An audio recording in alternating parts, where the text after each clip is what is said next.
How to fix iMessage not working on iPhone. Well, hello everyone, welcome back into this channel. In this video today, let me go over a few steps on how you can fix iMessage not working on an iPhone.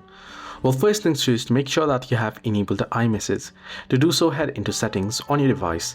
Once you head into settings, what you want to do is scroll down and head into apps.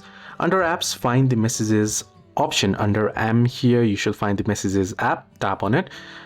Once you tap on it here, now you should scroll down and you can see iMessage. You want to make sure it is enabled and you want to make sure it is activated. So you can see mine is waiting for activation because iMessage here I've selected a different reason on my iPhone, so that's the reason it's not been activated. Now if yours is waiting for activation as well, make sure that you have selected your proper country on your iPhone, that you have not changed your reason elsewhere. So I've switched my reason on my iPhone, so that's the reason it's not activated here.